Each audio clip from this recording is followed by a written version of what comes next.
Boa tarde a todos, a todas e todas. Sejam muito bem-vindas, bem-vindos e bem-vindes a mais uma reunião do Observatório de Bioética e Justiça, esse projeto de extensão que pertence ao grupo de pesquisa Desafios do Direito, Bioética e Estado. Hoje nós contamos com a ilustre presença da doutora Berenice Bento, uma das pessoas mais importantes, as pesquisadoras mais importantes do nosso país, fruto de muitos estudos, de muita dedicação, que nós sabemos quão é difícil ser um professor e pesquisador, então já agradeço de antemão a professora, a disponibilidade, a atenção e o carinho com quem, durante toda a nossa conversa para marcar essa reunião, teve com a minha pessoa. Quero agradecer aqui também a presença da doutora Carla Bertoncini, também coordenadora desse projeto e minha supervisora do pós-doutoramento, meus queridos alunos da disciplina que ontem se encerrou, o mestrado e do doutorado, sejam muito bem-vindos, ao professor Jairo, um grande amigo, professor também na UEMP, e eu quero passar a palavra para a professora Carla, se ela tiver alguma cumprimentar todos vocês. Se possível, vocês deixam a câmera ligada, por favor. Boa tarde a todos e a todas. Agradecer a presença de todos vocês e dizer que é uma alegria muito grande, um prazer muito grande a gente receber aqui a professora Berenice Bento. Quanta honra! Universidade Estadual do Norte do Paraná, Faculdade de Direito, de braços abertos e muito feliz por tê-la aqui conosco aqui nessa tarde. Muito obrigada, professora. Seja muito bem-vinda. Eu queria só deixar aqui, o nosso Google Meet agora tem uma ferramenta que está abaixo aí de vocês, no canto inferior direito, que é levantar a mão. Se alguém quiser fazer uma pergunta, para não interrompermos a professora, no final eu vou chamar os que apertaram o botãozinho levantar a mão, essa nova ferramenta do Google Meet, tá bom? Professora Berenice, sinta-se em casa, na nossa sala virtual. Ai, eu nunca vi com esse negócio de sinta-se em casa, faz tanto sentido, né? Afinal de contas. Então, agradeço muito, Luiz, Carla, pelo convite, né? Estar aqui com vocês, quer dizer, eu realmente acho que a universidade é um lugar incrível, né? Quanta coisa linda nesse caos, nesse mundo pandêmico que a gente está vivendo. Eu estou encontrando gente, conhecendo muitas pessoas, escutando pesquisadores do Brasil e do mundo inteiro. Talvez, né, seja a coisa, se é possível se falar de alguma coisa positiva no meio de tanta tragédia que a gente está vivendo, né? E o Luiz me contactou, me fazendo um convite muito, para mim, vou dizer por que é instigante, né, para falar de uma agenda de pesquisa e falar das minhas pesquisas atuais, né? Eu sou uma pesquisadora que não tenho, assim, eu tenho uma pesquisa, que é essa que eu vou apresentar para vocês, é sobre a lei do ventre livre, né, digo por que eu comecei a me interessar mais pela questão de estudar história, né, mas eu tenho muitos interesses, né, quer dizer, eu tenho pesquisa sobre a questão de feminismo, não é feminismo decolonial, não, é a luta feminista em contextos de lutas anticoloniais, né. E aí eu trabalho bastante a questão da Palestina, que eu já fiz alguns trabalhos de campo, a questão do Saara Ocidental, que eu produzi, inclusive, um documentário na minha última viagem para os campos de refugiados no Saara, né? Então, assim, trabalho a questão do gênero, trabalho a questão de gênero, sexualidade, direitos humanos, mas não sou uma pessoa, aquela especialista que fica focada só... Não, eu tenho realmente alguns outros interesses que não é exclusivamente minha primeira tese, minha dissertação foi sobre masculinidades, depois foi sobre transexualidade, né, e agora eu tenho pensado a questão do feminismo, as agendas feministas em contextos de luta, como que é possível fazer luta anticolonial, né, porque é o caso do Saara Ocidental e da Palestina, e mesmo nesse contexto, você ter lutas feministas, isso parece aparentemente meio óbvio, mas não é. Isso é muito recente nas lutas de liberação nacional, lutas anticoloniais, porque até a década de 80, até muito recentemente 90, se constituíam as agendas de luta de anticoloniais, de liberação nacional na década de 60, 70, exclusivamente desaparecer qualquer outra luta, era questão de classe, do imperialismo, né, e não se tocava nesse tipo de feminismo, LGBT. O que a gente observa hoje é como que essa coisa se espalhou, né, então você tem luta na Palestina, que é onde eu conheço mais de perto, né, você tem a luta contra o colonialismo israelense, mas ao mesmo tempo você tem movimentos feministas muito bem estruturados, inclusive movimentos queers, LGBTs, QI, né, que lutam internamente na sociedade para mudar as relações. Então, isso me interessa pensar também. Mas o que eu vou apresentar para vocês hoje é o seguinte. Eu comecei a desconfiar, e essa desconfiança me perseguiu já tem um tempo, né, que eu não dou conta de entender o que acontece com Bolsonaro, com o Brasil, o que acontece com o Brasil atualmente, né, se eu não fizesse uma análise histórica, né? Se eu não fizesse uma análise de um alcance maior. Ou seja, pensar que, se eu digo, o pessoal fala, não, o Bolsonaro, ele é um sintoma. Sim, ok, ele é um sintoma. Quer dizer, sintoma de quê? De uma sociedade que se constituiu com o pensamento escravocrata, certo? Então, eu comecei a pensar o seguinte, eu quero entender esse fenômeno, eu ainda não estou na contemporaneidade, eu estou estudando o quê? Então, o que eu fiz? Eu fiz um recuo na história, me interessa pensar a questão da lei do ventre livre. Por que a lei do ventre livre? Eu vou trabalhar com vocês, né? Mas não é estudar a lei do ventre livre em si, fechar isso aqui, seria uma perspectiva histórica, né? De uma forma geral, o historiador, ele faz uma pergunta, né? Ele responde essa pergunta de caráter histórico, de alguns historiadores, historiadoras aqui na sala, né? A minha questão é entender o mundo agora. Eu quero entender como que Bolsonaro foi possível, né? Como que a gente tem determinadas que o pessoal chama de neofascismo, fascismo, tem muitas nomeações, mas eu quero entender isso, né? Então, eu vou apresentar para vocês a pesquisa que eu estou fazendo. É uma pesquisa que tem 3 anos, deixa eu colocar aqui, começar a abrir para vocês. Eu tenho quanto tempo que nós vamos ficar juntas e juntos hoje? Até 6h30, não é isso? Você fala 1h30? Sim, professora. Se o professor está à vontade. Em casa. Eu acho que até 6h30 funciona bem. Eu vou tentar usar a paciência de vocês por entre 30 e 40 minutos, para a gente ter metade do tempo para a gente conversar, tá? Então, o que essa pesquisa, ela está debruçada em quê? Né? Ela está debruçada em estudar os debates que aconteceram. Vocês estão me vendo, porque eu não estou vendo ninguém, porque eu estou só com a minha tela aqui diante de mim, com o PowerPoint aberto, mas tudo bem, vocês estão me ouvindo e me vendo legal, né? Sim, perfeitamente. E o PowerPoint também. Sim, também. Ah, tá bem. Então, veja só. Vocês sabem que em 1871, pela primeira vez na história do Brasil, né, depois de mais de 330 anos, finalmente o Estado passa a regular essa relação entre senhor escravocrata e pessoas escravizadas. Essa lei, ela é aprovada, ela tem uma vida de debate relativamente curto, né? Ela é apresentada em maio de 71, e ela se torna lei dia 28 de setembro de 71, de 1871, assinada pela princesa Isabel, né? Tem alguns interesses ao ler. Então, o que me interessa? É a lei em si? Não. Saber se a lei foi eficaz ou não, porque o que definia? Que a partir da data da promulgação, os filhos que nascessem de ventre escravo seriam livres.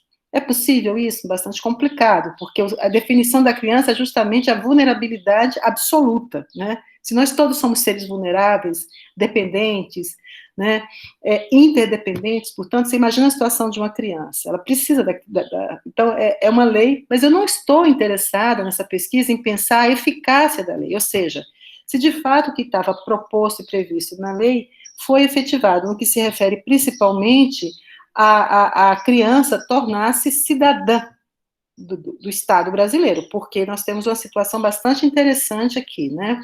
Nós temos uma situação, bom, não vou entrar nessa situação interessante, vou antecipar. Bom, então, como eu falei para vocês, eu vou fazer um percurso histórico, teórico com vocês.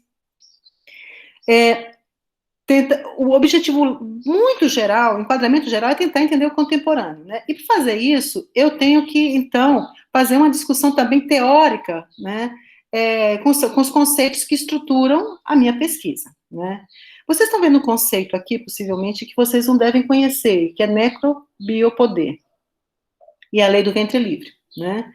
A pergunta, então, a partir desse conceito que eu vou apresentar para vocês, uma discussão de um campo de estudos, que eu chamo de teoria das abjeções, né? Eu vou, então, estudar esse campo, né?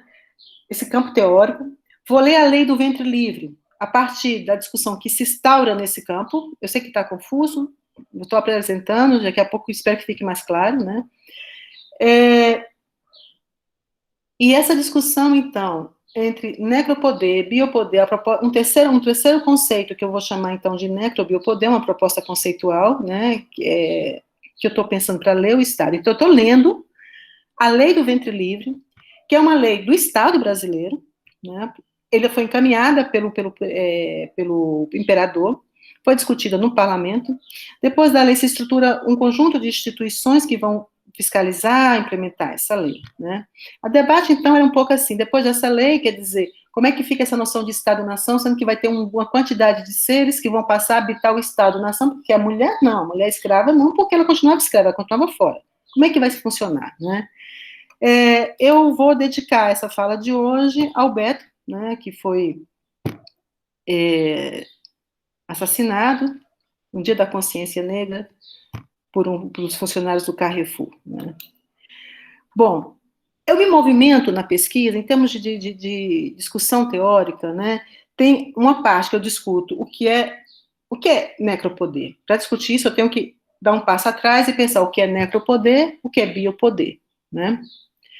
O outro movimento que eu faço é ler os anais, me interessou, então, ler os anais, estudar o que os parlamentares defendiam, por que uns eram contra a proposta encaminhada pelo imperador, por que outros eram a favor, né? Porque eu não tenho acesso, estou escrevendo um texto agora sobre estupro, né? Estou aqui, do outro lado do computador, com o estupro. Veja, eu não sei o que acontecia, nós não temos dados estatísticos, não temos nada, nós temos uma imaginação sociológica, nós temos alguns recursos metodológicos de lei. Então, lendo os discursos, então, a partir da leitura dos discursos dos parlamentares, né, a gente pode fazer várias inferências, né, e é muito em torno de inferência que a gente se move mesmo. Então, discuto o enquadramento geral, que é a discussão de necrobiopoder, para ler esses anais, e nesses anais, então, está sendo estruturado no seu interior uma determinada concepção de Estado-nação, né. Eu vou passar essa parte aqui dos objetivos gerais, objetivos específicos da pesquisa, né. Pois, deixa eu passar muito rapidamente sobre esse conceito que vai operar a minha leitura do conceito de necrobiopoder que eu estou propondo. Bem, como é que a gente observa? Quem estuda população trans, quem estuda mulheres, né, quilombolas, mulheres indígenas, vocês podem observar, e a gente na nossa vida de pesquisador e pesquisadores participa de bancas de pesquisa, e sempre está ali o seguinte, né, o Estado ele aparece como promotor da morte, né, produção de genocídios continuados, né.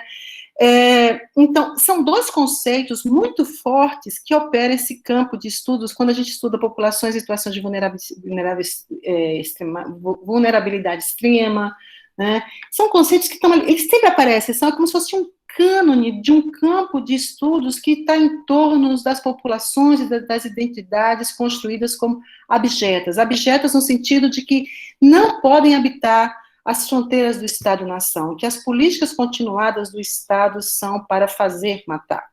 Essa discussão do fazer matar e produzir a morte está dialogando com o conceito do Foucault, que vai dizer o seguinte, olha, o que se instaura na modernidade, nos Estados modernos, é um tipo de poder diferente do poder das monarquias, que era mais ou menos até o século XVIII, início do XIX, que é o poder do soberano, né? Agora nós temos o Estado, ele só é poder, ele se define como poder porque ele tem políticas de fazer viver, de cuidar da vida, de proteger a vida, né?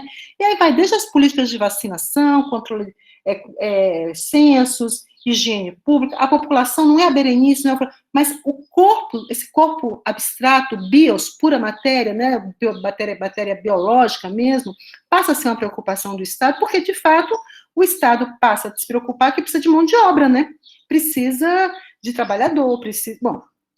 Então, essa é uma discussão que, como disse para vocês, eu não vou, é uma parte de sustentação teórica do texto. O problema qual que eu acho, que é desse campo que trabalha nessa marcação das identidades abjetas, das teorias da abjeção. Que teorias são essas? Teorias como a questão do poder soberano do Foucault, necropoder do Achille Mbembe, homo sacer do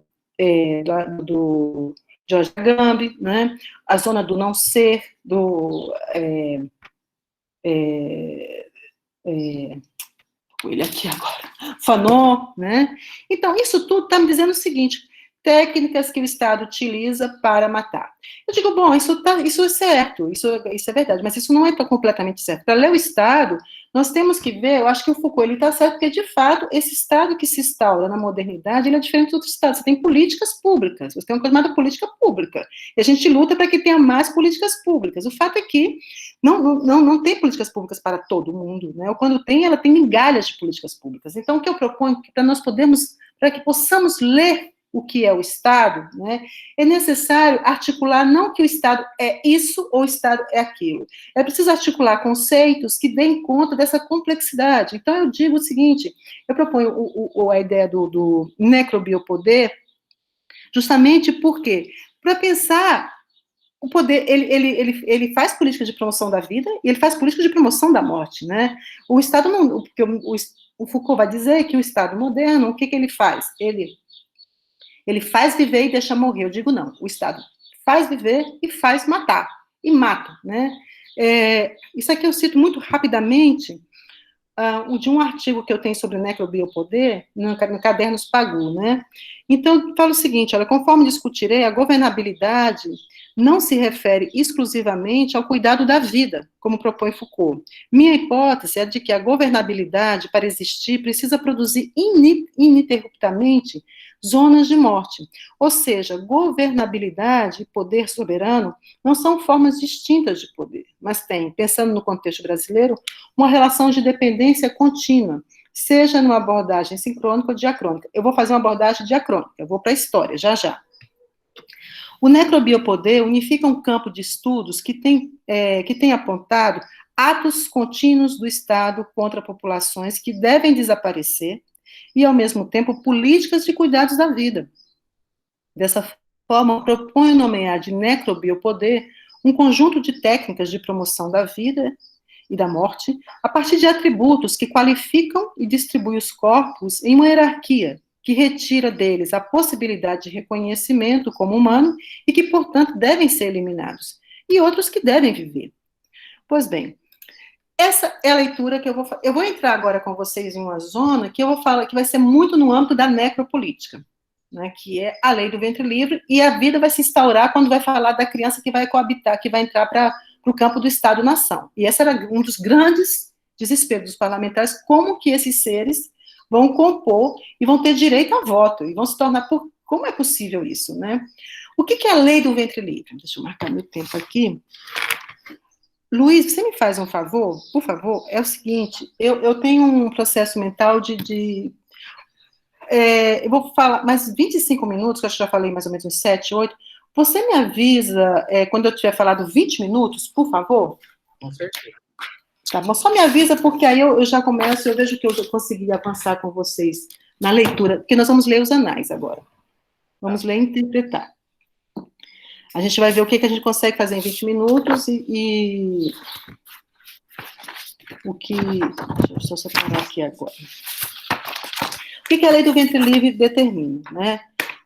Já foi aprovado, eu vou ler a lei para vocês, não vou ler discussão não, para sabermos, para chegar, a minha pergunta também era como foi possível chegar a esse consenso, né, muito interessante como que essa lei foi pensada, mas o fato é que nós tivemos uma lei que define que, no artigo 1, os filhos de mulher escrava que nascerem do império, desde a data desta lei, serão considerados de condição livre. Os ditos menores ficarão em poder e sob autoridade dos senhores de suas mães. Gente, isso não está errado, não, é assim, eu fiz digitei exatamente como estão as notas taquigráficas, tá? Os ditos menores ficarão em poder ou sob o cuidado, autoridade dos senhores de suas mães, os quais terão obrigação de criá-los e tratá-los até a idade de 8 anos completos. Chegando o filho da escrava a esta idade, o senhor da mãe terá a opção, são 2 opções que a lei vai dar para o senhor lá, ou de receber do Estado a indenização de 600 mil contos de réis, ou utilizar-se dos serviços do menor até a idade de 21 anos completos. No primeiro caso, da indenização, né, o governo receberá o menor e lhe dará destino, depois de 8 anos, né, em conformidade da presente lei. A indenização pecuniária acima fixada será paga em títulos de renda e com juro anual de 6%, os quais se considerarão extintos no final de 30 anos. A declaração do senhor deverá ser feita dentro de 30 dias a contar daquele em que o menor chegar à idade de 8 anos. Completou 8 anos, o que eu faço com esse ser? Eu vou ficar com ele até 21 anos e usar o trabalho dele, para ele me pagar, o que eu paguei com ele até os 8 anos, fico com ele aqui, ou eu dou para o Estado, para casas de benefícios, como Santa Casa de Misericórdia. O senhor vai decidir o que ele faz. Ele tem que comunicar ao Estado 30 dias antes, a contar daquele em que o menor chegar à idade de 8 anos. E se não fizer, então, ficará entendido que a opção pelo arbítrio é de utilizar-se do serviço do mesmo menor. Bom, isso aqui é uma foto para vocês sentirem. É um pouco uma foto do finalzinho do século XX, quer dizer, era um bando de gente aqui, esses homens aqui discutindo, né, o futuro, o que ia fazer com essa população escravizada, né? Essa aqui é uma foto de 1888, não é da Lei do Ventre Livre, não, mas era exatamente esse ambiente onde aconteciam as discussões. Veja, essa lei, como eu falei para vocês, nunca na história do Brasil foi a primeira vez que você tem o Estado entrando na esfera da Casa Grande. A Casa Grande era um lugar inviolável, o Estado não entrava, né? Então, em 71, você tem a Lei do Ventre Livre, mas a lei, na verdade, tem várias outras tomadas de decisão, né, que não é exclusivamente a Lei do Ventre Livre, determina que o senhor escravocrata tem que matricular um censo, né, ter um registro da quantidade, nome, ECO, tal, das pessoas escravizadas que estavam sob o seu poder, delimita a questão do pecúlio, que era uma poupança que a pessoa escravizada podia ter para comprar a sua própria liberdade, né, as condições, determina que o Estado ia libertar as pessoas escravizadas sob seu poder, né, e a pergunta geral da pesquisa, tá a lei aí, vamos então agora estudar os análises, como foi possível chegar a esse consenso, porque, gente, o debate era de tal ordem, né, é muito interessante porque, claro, a gente não tem imagem, então eu fico imaginando aqui, de repente o presidente fala, parem com isso, respeitem essa casa, e aí vem a nota taquigráfica, confusão completa, tumulto geral, ou seja, e aí deve ter tido porrada, deve ter tido soco, né, o clima foi esquentando, porque a gente vai ver já, né, é uma lei, aqui nós precisamos, isso é ridículo, porque não acabou com a escravidão, de fato mas gerou uma comoção, né, tem uma parte da pesquisa que é a repercussão dessa discussão nos jornais da época, porque tem pela primeira vez a constituição de um novo ator na cena pública, política da nação, que até então não existia, que era a opinião pública. A opinião pública, então, ela vai se materializar onde? Em folhetos, em jornais, em pasquins, quer dizer, do norte a sul desse país, o que estava acontecendo na corte era notícia. E, rapidamente, em termos do histórico, o projeto é apresentado, quando o imperador fazia a fala do trono, ele apresentava mais ou menos as linhas gerais, o que iria ser discutido no parlamento, né? Nessa fala do trono de 71, ele apresenta o projeto, foi iniciativa do executivo, né? O projeto chega na Câmara em maio, dia 12. A comissão especial é composta dia 15, 3 dias depois, um mês e meio depois tem o parecer pronto, é aprovado na Câmara em 28 de agosto, vai para o Senado, 28 de setembro é aprovado. Então, veja, maio foi 4, 5 meses de discussão, mas a discussão foi realmente muito intensa, muito intensa. Então, como eu falei para vocês aqui, a importância da lei, eu já comentei, né? Para quem estuda gênero, essa lei é ouro em pó. Por quê? Porque, veja, é a primeira vez que o Estado vai regulamentar essa relação. Para onde que vai o foco? Para o corpo das mulheres, né? E aí, então, você vê o seguinte, o duplo caráter do corpo da mulher escravizada, né? E aí fala um deputado, bom, é sabido, senhores, que a escravidão era entre nós alimentada por 2 fontes, o tráfico, que foi interrompido em 50, e o nascimento, né, que ficou de 1850 até 71, não entrava mais pessoas escravizadas via tráfico negreiro, eram as mulheres que geravam os filhos. Então, por que eu digo isso? Porque também tem uma outra discussão na minha pesquisa, que é o seguinte, é impossível seguir pensando em termos de determinismos, né? Não porque em última instância, não porque a classe social, não porque a raça, não. Nesse contexto aqui, claro que a propriedade privada, então a perspectiva de classe é importante, mas raça e gênero, eles estão completamente. Eu não consigo explicar o que é escravidão no Brasil sem acionar. Eu não entendo como que as pessoas falam de escravidão como modo de produção, né? Mas quem vai fazer uma análise um pouquinho mais sofisticada e não pensa a centralidade, não é determinismo, né? Então, é a primeira lei, e a lei, então, ela precisa ser, obviamente, analisada pela perspectiva, de gênero, né? E outro deputado diz, por 2 aspectos pode ser considerada a escrava, como meio de reprodução e como instrumento de trabalho. Isso aqui é o parecer final, né? Mas essa dupla caracterização pode ser fundida em uma, meio de reprodução, né? Também constituindo sua função no mundo, quer dizer, ela reproduz, ela é meio de reprodução geral, porque ela reproduz, né? O fundamental dela é que está reproduzindo.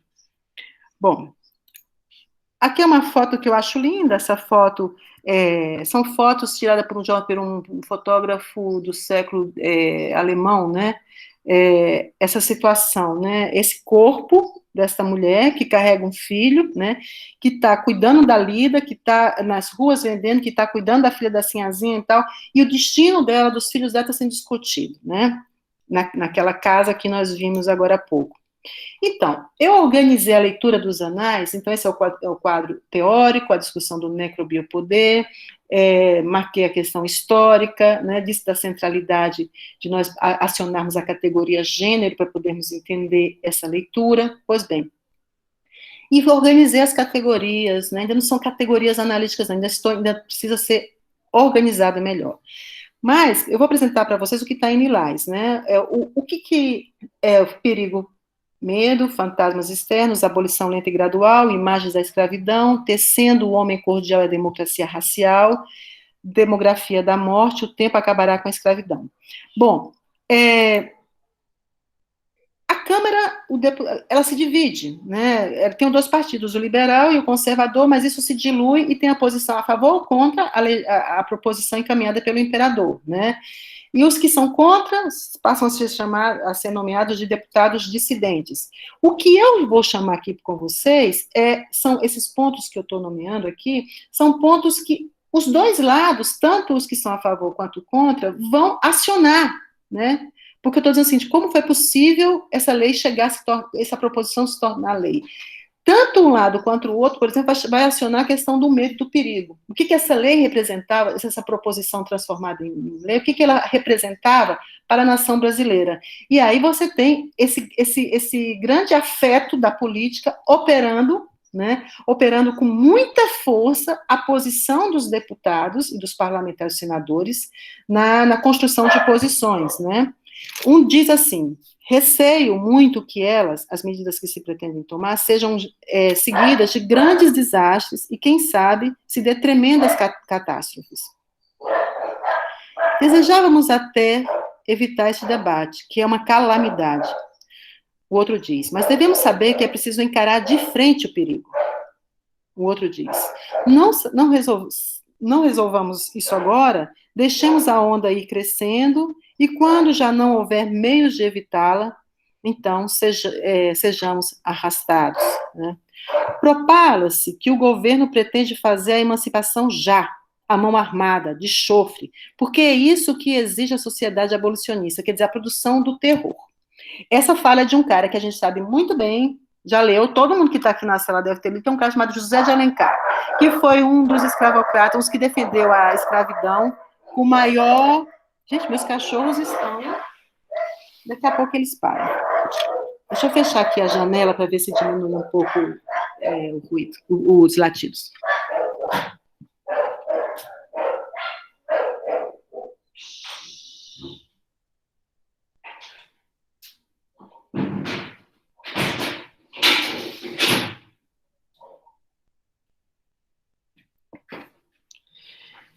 Então, esse afeto na política, né, que nós conhecemos tão bem recentemente, a ideia do medo, o medo da ideologia de gênero, o medo do comunismo, ele está operando aqui, de um lado, dizendo, olha, se for aprovada essa lei, a nossa sociedade ela vai ruir porque essa lei vai estabelecer a baderna, a bagunça, a indisciplina dentro das fazendas, né? E o outro lado dizia, você tem que entender que se a gente não aprovar essa lei, né, não é esse tipo de lei, abolição indireta, né? Vai ser a abolição completa, né? Então, nós estamos dando a velha ideia da elite, vamos dar os anéis para que não nos arranque os dedos, né? Aí diz, já se chegou a dizer que o governo era comunista, que era governo do roubo e do morticínio. Um deputado disse, fomos declarados comunistas, inimigos da propriedade. Peraí.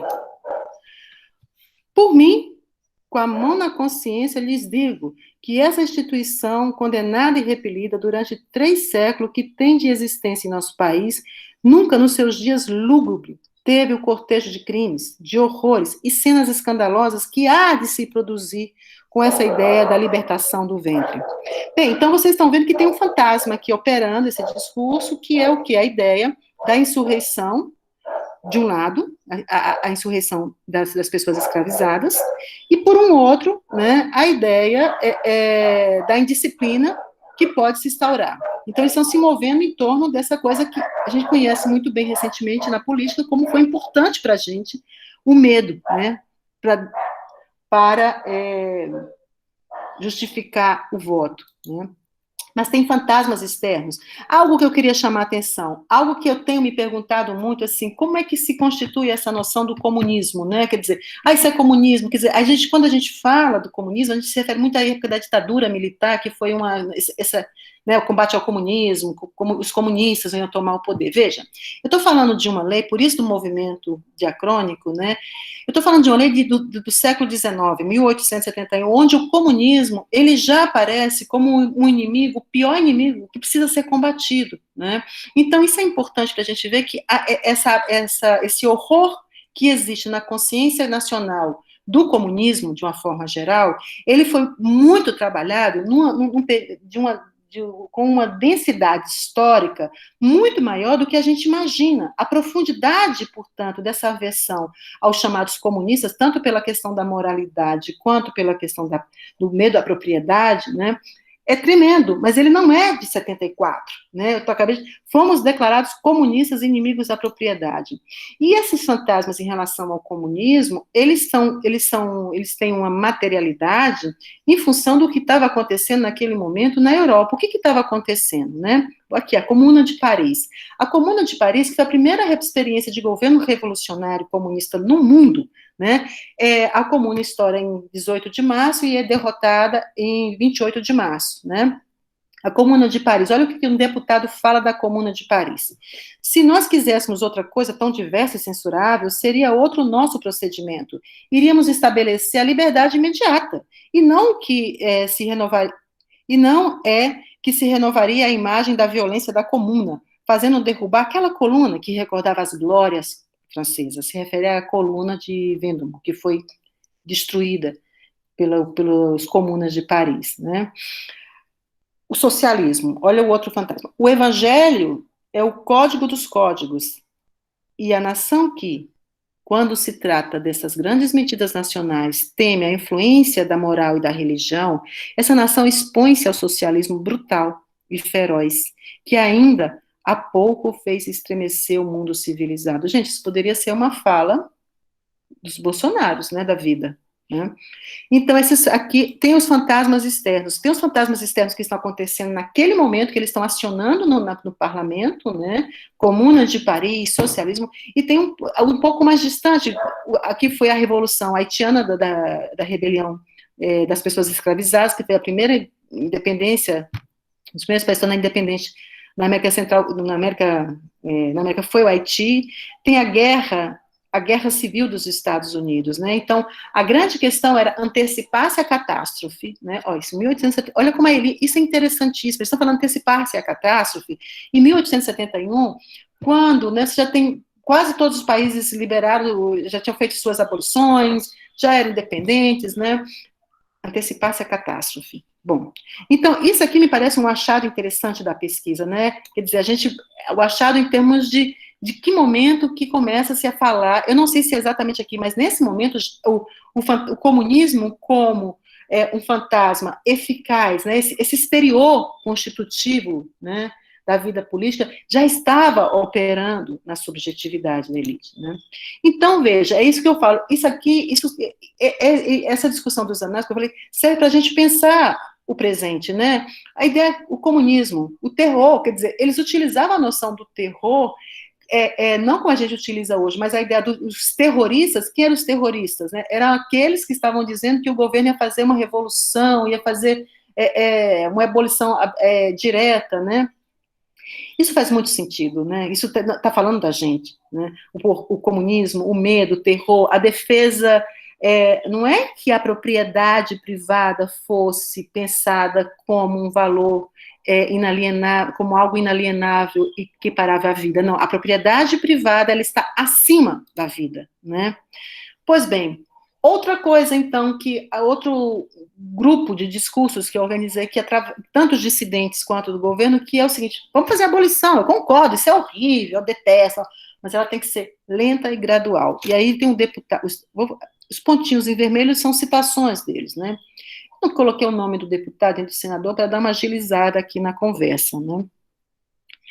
A emancipação se fará lenta e gradualmente, mas de uma maneira eficaz e infalível, e satisfará as aspirações do que desejam ver a raça escrava recuperar os direitos que lhe deu o Criador, sem ser à custa do aniquilamento dos seus senhores. A emancipação lenta e gradual do elemento servil, era assim que se chamava, elemento servil, é uma aspiração nacional. Os ilustres deputados, por mais que façam, não poderão fazer desaparecer essa ideia. A supressão é que pode ser perigosa. E se nós não a resolvermos, outros virão para resolver, né? Nós havemos de chegar ao resultado que queremos, sem abalo. Essa reforma tem por si o futuro, porém o futuro sem alteração notável para o presente. Mas para chegarmos a esse resultado é necessário atacar esse elemento no seu próprio reduto, e esse reduto é o ventre escravo. Para pensar o presente. Essa forma, então, de operar com grandes questões que vão, aparentemente, mudar estruturas econômicas e tal, ela tem, então, ela não... Porque eu estou pensando aqui em termos da constituição de uma cultura política, né? A cultura política, então, que não é o homem cordial na democracia, mas pensar como que a ideia de uma cultura política fundada na violência, né, precisa acionar alguns dispositivos, como, por exemplo, não perder o controle, lento e gradual. Então, eu queria perguntar para vocês, quem está na sala, que estuda história, certamente sabe, que na época da ditadura, o governo Geisel cunhou um termo que a gente achava provavelmente muito original, né, que chamava abertura lenta, gradual e segura. E nós, à esquerda, dizíamos anistia ampla, geral e irrestrita. A ideia do lenta, gradual, algo que vai acontecendo lentamente, né? Eu estou dizendo, então, do Estado Isso faz todo sentido quando eu penso, por exemplo, na questão dos direitos LGBTs, dos direitos das pessoas trans. Ora, as pessoas trans conseguem, no STF, o direito ao quê? Ao nome civil, não, ao nome social. Né? Então, ou seja, vão entrar na Constituição do Estado-nação de uma forma lenta e gradualmente. Né? Então, isso me parece também interessante para pensar como algo que acontece no século XIX continua operando a forma do Estado se relacionar com populações que demandam a inclusão na cidadania, né, e que demandam o reconhecimento político-jurídico, né? Imagem da escravidão. Essa imagem da escravidão ela é muito importante, não vou dizer, vamos ler aqui, ó. Imagens da escravidão. Cito, né? Em um futuro mais ou menos próximo, se acaba com esta lepra, que insulta a nossa civilização. É impossível perpetuá-la. E ai do país em que, de um momento para outro, se precipitasse no meio da sociedade, ou seja, do Estado-nação, uma horda de selvagens de 2 milhões, de improvisados cidadãos. Nem é dado prever, e muito menos impedir, os horrores e calamidades de que poderia ser vítima a comunhão brasileira. Essa fala é do José de Alencar. O outro chama a escravidão de cancro roedor. Doutora, deu 20 minutinhos, só vídeo para finalizar. Tá bem, tá ótimo. Por favor. Tá bom. Bom, aí o outro vai chamar, precisamos extirpar esse mal, né? Porque às vezes chama a instituição a escravidão, outras vezes chama a pessoa escravizada, né? Turbas e ignatas, como que podemos? Então, veja o que está sentindo, como é que a gente vai lidar com essa gente, né? Entrando na ideia de Estado-nação, né? Não é possível, mas vai ter uma solução. Bom, aqui fala, né? Senhores, é preciso tomar o escravo. Outra fala do Zé de Alencar. É preciso tomar o escravo como ele é. Aí ele já não fala mais da instituição que corroe a alma, que é imoral, não. Ele fala do escravo, da pessoa.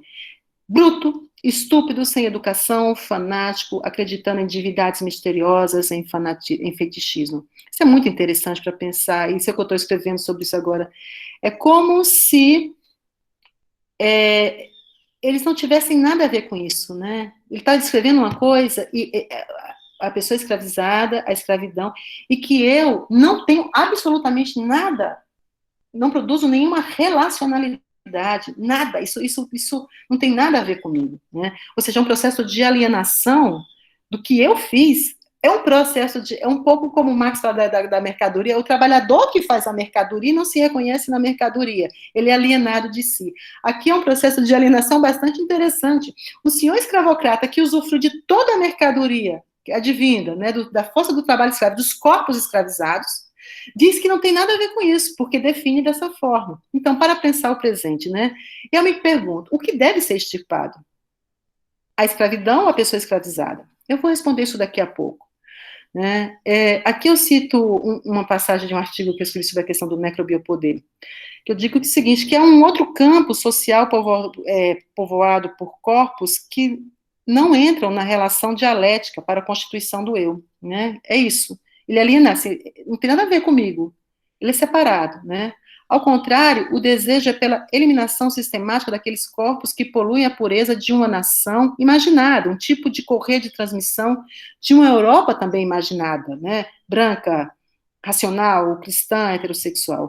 A negação desse outro não se transfigura em afirmação em momento algum, sendo, portanto, impensável atribuir aos corpos desse outro, a pessoa escravizada, qualquer qualidade que produzisse um campo de interseção com o eu. Isso é reiterado o tempo inteiro, não é possível.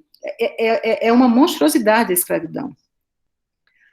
Bom, a família, vou pular. Imagens da escravidão, vou só falar, não vou ler tudo, não. A imagens, o que eu li agora? É porque voltou, imagem da escravidão, repete, peraí, família, essa cena da escravidão, quer dizer, não tem nada a ver com isso, mas olha a cena de uma família, né, de uma família e das pessoas escravizadas em volta, completamente produzindo relação, mas quando eu vou falar, não tenho nada a ver com isso, né. Bom, eu vou chamar essa parte aqui de Tecendo o Homem Cordial e a Democracia Racial, né? Então, quando eles vão falar, então, das pessoas escravizadas da escravidão, nós somos construídos com imagens de horror, né? De monstruosidades. Chega a ter cheiro os anais, a forma como se fala deles, né?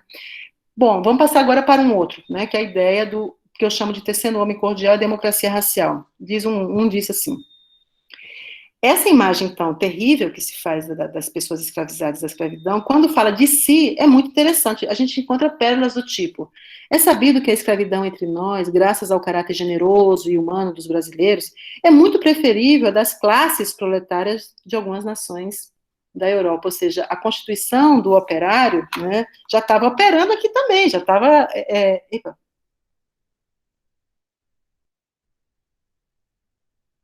Peraí, gente, é porque... Eu estou em casa sozinha, me desculpe, tá? E aí a portaria, eles avisam quando tem alguém chegando. Bom, aí tem outro que diz: senhores, é um fato reconhecido a moderação e doçura de que se tem revestido sempre, e ainda mais nos últimos tempos, a instituição da escravidão em nosso país. Bom, tem outras citações que eu vou pular, mas é bastante interessante porque a ideia da caridade, da bondade, né? Porque quando a gente, para pensar o presente, né, como que essa ideia da democracia racial e do homem cordial, que são dois tipos que são muito, que a gente discute muito até hoje, né, com Gilberto Freire, Casagrande e Senzala, e Raízes do Brasil, e Sérgio Buarque de Holanda, quando eu li os planos, eu falei, caramba, olha aqui, essa tessitura, né, quer dizer, a gente fala muito do Gilberto Freire, mas o Gilberto Freire, ele foi, na verdade, essas pessoas anteciparam o Gilberto Freire em 1871. Gilberto Freire escreveu Casa Grande e Senzala em 33, se eu não me engano, e O Homem Cordial em 35. Então você vê a ideia, essa tessitura, né, que vai nos constituindo, de que fato nós somos maravilhosos, tratamos os nossos trabalhadores muito bem. Não, e racismo não existe, né? É muito impressionante estar lendo isso, apresentando isso para vocês, né?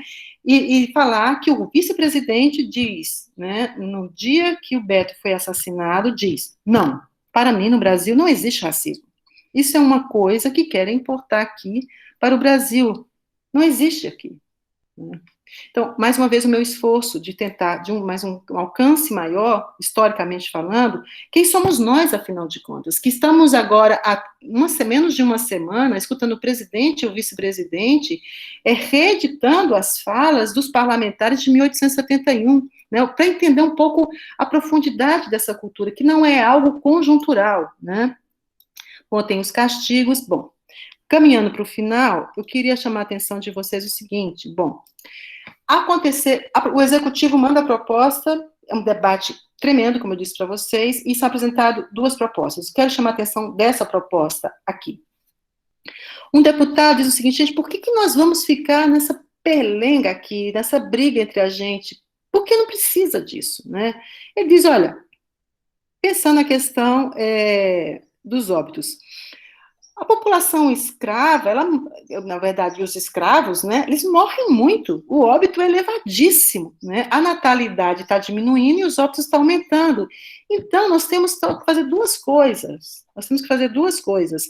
dar tempo ao tempo, né. Veja, o Brasil chegou a ter cerca de 5 milhões de pessoas escravizadas. Nesse momento que eles estão falando aqui, tem cerca de 1,5 milhão, 2 milhões de pessoas escravizadas. Quando acontece a abolição, tinha cerca de 600 mil. Né? Parte realmente foi abolido pela lei do ventre livre, mas como ele mesmo, o deputado está dizendo, então é o seguinte: nós temos, então, a natureza a nosso favor. Né? A natureza está matando essa gente. Então, vamos esperar um pouco, porque a gente vai fazer uma comoção social, sendo que, muito rapidamente, não existirá. Como é que não existirá mais escravos? Não existirá mais pessoas negras, não existirá mais pessoas escravizadas, porque vão morrer, né? Bom, então, se vão morrer, qual que é a política pública que a gente faz para pensar, né? Por quê? Eu não vou ler para vocês, porque talvez vocês tenham pensado: professora, mas acontece, está falando o tempo inteiro de necropolítica, é verdade, mas estou falando também de biopoder, quando eu falo quem vai entrar no Estado, né? É que eu tinha separado aqui os anais, eles são cadernos muito grossos, você lê, o expediente tinha elemento servil, é o nome do expediente, mas dentro do expediente do dia, você tem discutir o orçamento para fulano. Então, aqui, por exemplo, tem uma discussão que todas as sessões tinham, que era a questão da pensão para uma senhora que perdeu um filho. Quanto que nós iríamos dar para aquela pessoa, né? Que precisava de recursos.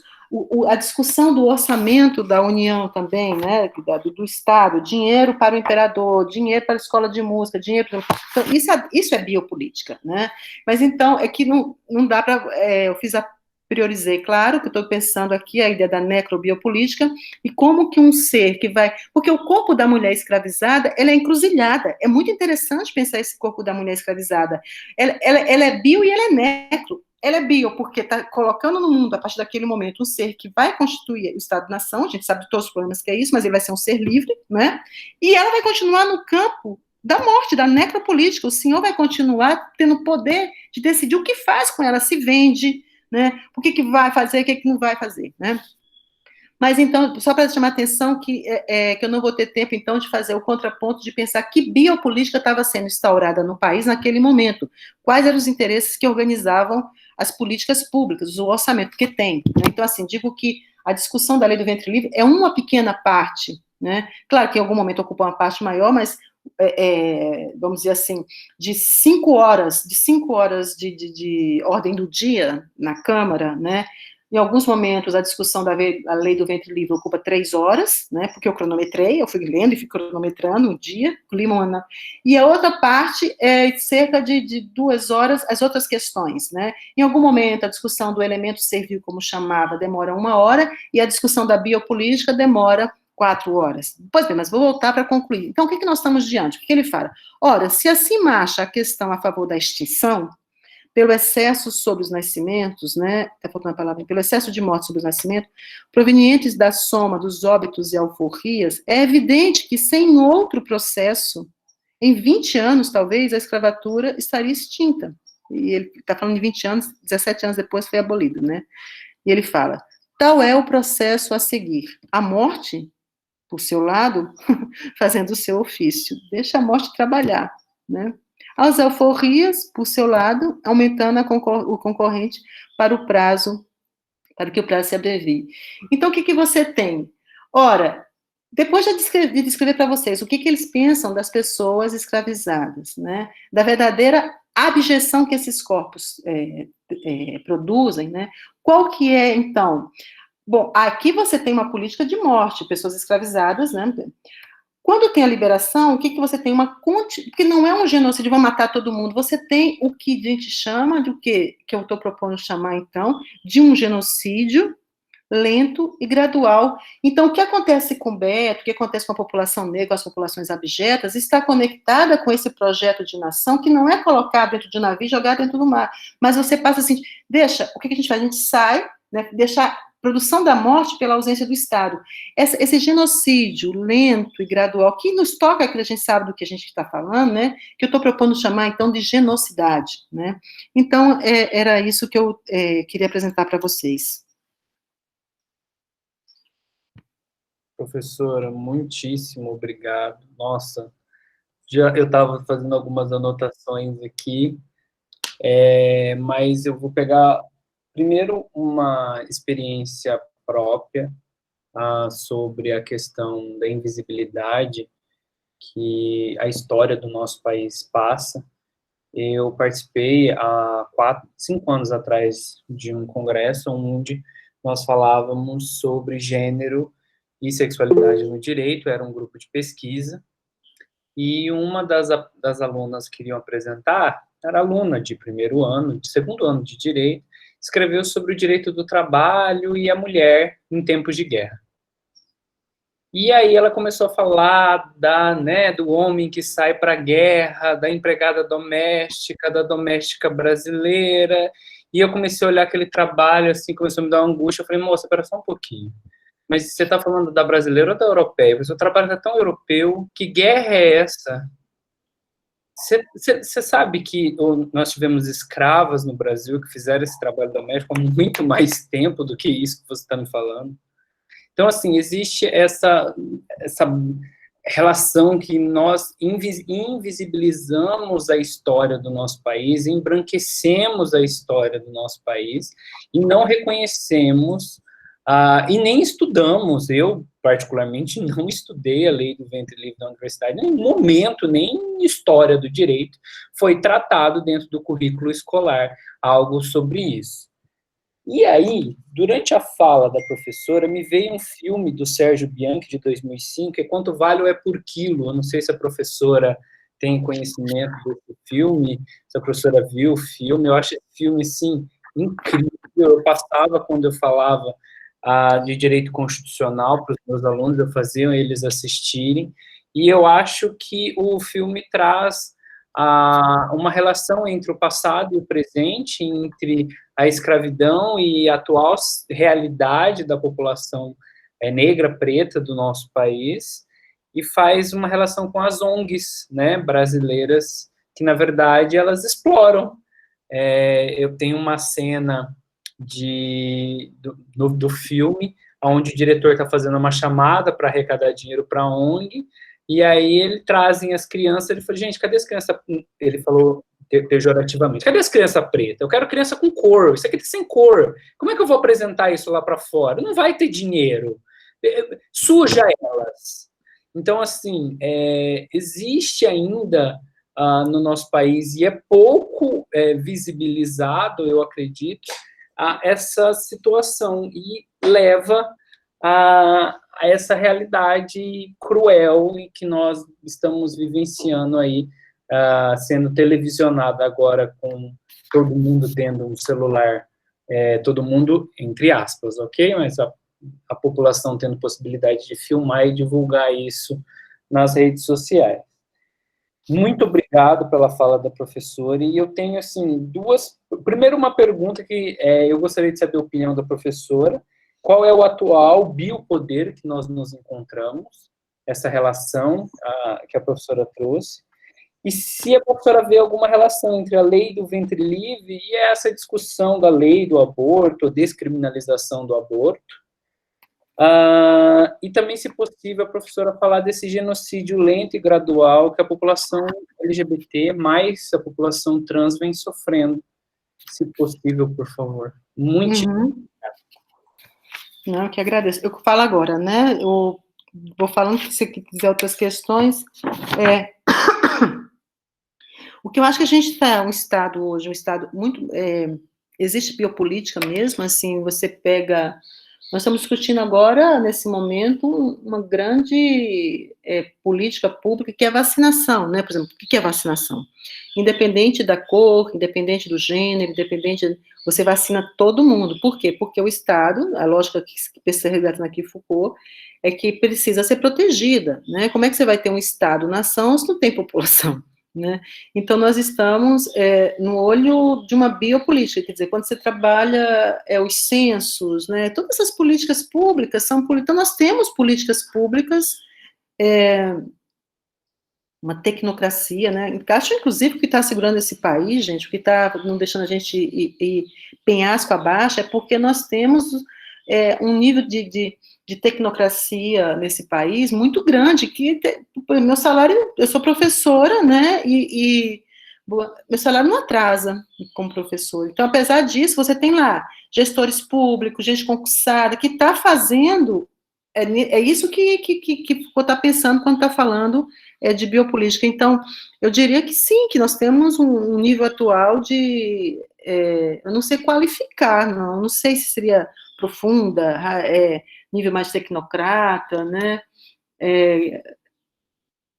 Ao mesmo tempo, pensando a relação do Estado, que tem operadores de políticas públicas, tem políticas públicas, você tem movimentos, considerando o contexto neoliberal, de retirada de políticas públicas. Então, você tem uma tensão aí, né? Você tem um Estado, você tem um SUS, que é um espetáculo em termos de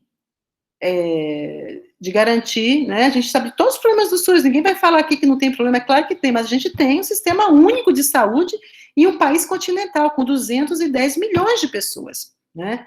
nós temos universidades públicas, né? Então, isso, claro, que a ideia tem que sempre analisar pelo orçamento. Ao mesmo tempo, é um Estado que tem que tem política. Por que fala biopolítica? Para mim, é políticas públicas. Pensar políticas públicas é analisar o orçamento. Então, o orçamento da nação, por exemplo, de cada R$10, cerca de 5, R$6 é para pagar juros e amortizações da dívida. Sobra 4, né, reais. E aí, esses R$4 são pingados. A política pública que chega, geralmente, além dessas, como vacinação, né, que chega, por exemplo, nas periferias mesmo, né, é a política da segurança, que é o seguinte, é levar a segurança para matar, né? Então, assim, o que você tem?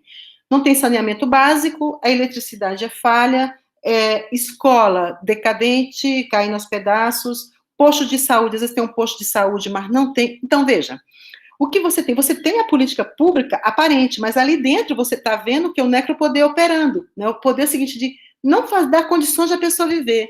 Mas eu acho que, então tem a própria ideia de segurança pública, a própria ideia do presídio na biopolítica seria o seguinte, olha, nós vamos dar condições para que a pessoa vá, fique um tempo, né, cumpra a sua pena, que cumpriu, seja uma pena, monte-se um processo de direito democrático, a ideia do Estado de Direito Democrático, que tenha um advogado, né, que se não tiver condições de pagar, o Estado pague, né, então, a própria ideia das penitenciárias, pensando, né, na ideia das constituições dessas, poderia ser pensado, bom, mas o que são as prisões no Brasil, né, e no mundo capitalista de uma forma geral? São a ressignificação dos navios negreiros, é pura necropolítica, né, é puro espaço de morte, exatamente como você tem navio negreiro, onde um espaço que era para 10 corpos, 10 almas, como eles chamavam, né, você trazia, às vezes, 30, 40, 50 pessoas, que metade morria na passagem, né, do Atlântico, e as prisões, é a mesma coisa, né, então, assim, não sei, acaba passando um pouco do que você está me falando, e é por isso que eu chamo de necrobiopoder, né, porque o que eu penso que o Estado brasileiro, para se instaurar como Estado, em primeiro lugar, Estado-nação, ele precisou primeiro instaurar a morte. Ele vem do processo de desagregação, e aí, nesse sentido, é uma discussão que eu faço com a Judith Butler naquele texto, Quem Canta o Estado-nação, ele primeiro teve que instaurar a morte, né, a genocidade, para depois se constituir como bio. Então, em nenhum momento eu posso desvincular esses dois conceitos que a gente opera as nossas leituras. Eu posso operar analítica, eu estou analisando a lei do ventre livre, então eu vou operando a questão do necropoder, como está ali e tal. Mas, ao mesmo tempo, eu estou falando de biopoder, porque estou falando de crianças que vão entrar e compor o Estado-nação, né? Sim, eu acho que, sem dúvida, essa é uma questão que eu fico pensando, né? Como revincular a questão do ventre livre à questão do útero, né? A ideia do aborto. Eu acho que tem tudo a ver. Tem que construir vínculos, tem que construir possíveis conexões, porque, mais uma vez, você tem o corpo da mulher, né? E aí, tanto o corpo inteiro, porque aí os seios lactantes, a ideia do Estado-nação, mas o controle da reprodução. O controle da reprodução pelo Estado, né? O que nós estamos falando ali na escravidão era controle também, só que com outros, mas era em torno do corpo da mulher escravizada que você tem, então, leis que vão determinar como vai funcionar essa população. Então, eu acho que é possível fazer, sim, possíveis conexões entre essa resistência tremenda do Estado, em garantir, falação do parlamento, não estou falando só do executivo, do Estado, né, de garantir o direito à mulher a decidir os processos reprodutivos, né. Pois é, mas eu queria então dizer o seguinte, que como eu comecei a conversar com vocês, eu perguntava assim, a resposta como é que Bolsonaro foi possível, me parece que está claro que essa pergunta não tem sentido, né. Até eu fiz com um postzinho chamando para a conversa de hoje, foi o seguinte, a pergunta tinha que ser outra. É como que um governo de cunho popular, né, como Lula, o PT, foi possível no Brasil? E essa que é a questão. Essa que é a grande questão. Como que foi possível? O tanto de concessão, claro que ele teve que fazer, o PT teve que fazer para poder se tornar poder, né? Porque senão não seria. Porque a nossa história, né, é uma história que eu falei para vocês, de uma elite que não quer largar nada. Nós estamos falando da lei do ventre livre, e as discussões, quer dizer, saíram tapas no Congresso por conta dessa lei, né? Então, essa é a nossa... Por que é importante interpretar a nossa história, voltar a ler, estudar e tudo? Porque eu acho que se a gente não dá conta dos próprios desafios, acha que é o seguinte, que uma eleição muda, e a gente fica frustrado. Tal.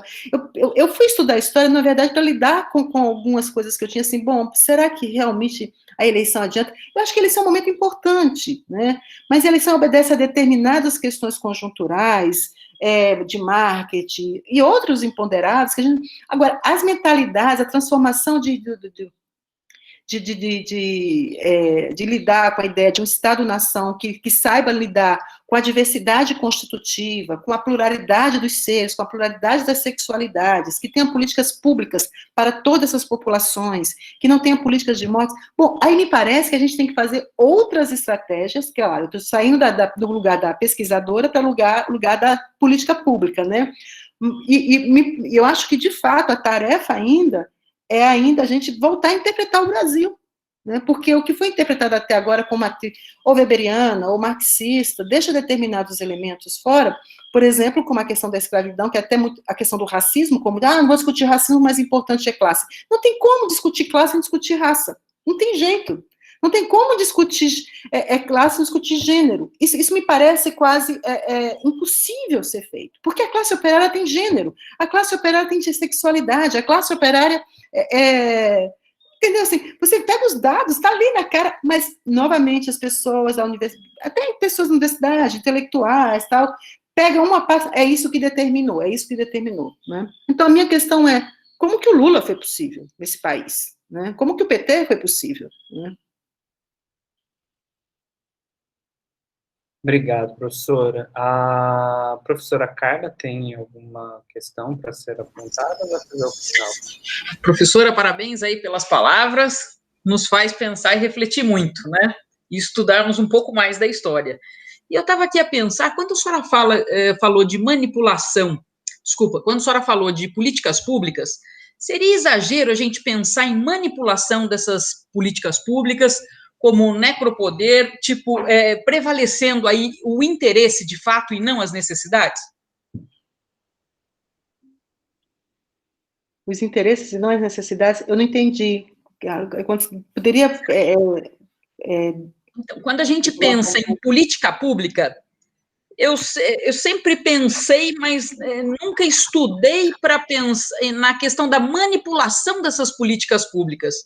Será que a gente pode pensar que o interesse está sempre prevalecendo no tocante às reais necessidades? Mas você fala interesses de grupos, interesses... Exatamente. Interesses dos grupos, de certas classes. Eu acho que... Eu acho que tem... tem política pública. Né? Se isso não tem... o alcance é mínimo, não... Tem política pública. Agora... quando estava falando, estava pensando assim, bom, estava pensando os interesses, por exemplo. Eu trabalhei na Câmara, no Parlamento, como assessora, durante 11 anos, e trabalhava com orçamento. Eu trabalhava vendo as emendas parlamentares dos deputados, lá, porque tem uma coisa chamada emenda parlamentar, que dentro do orçamento, cada parlamentar tem um X lá, que ele manda dinheiro, vamos pensar, tipo 10 milhões. Cada parlamentar, não é que 10 milhões. Aí eu sou deputada do Rio Grande do Norte. E aí eu vou fazer o seguinte, eu vou colocar lá no orçamento uma ambulância para o município de, sei lá, de Pipa, né? Pipa. Para essa ambulância, que é fundamental para aquele povoado, chegar até lá, isso que você falou, assim, existem os interesses que são ditos e são repetidos, que são os interesses dos banqueiros, né, da banca internacional, né, dos grandes grupos econômicos, né, que ficam saqueando o cofre público com o perdão de dívida, então, você sabe tudo isso. Mas tem outro nível de interesse também, que é muito capilarizado, quer dizer, a política pública para chegar lá,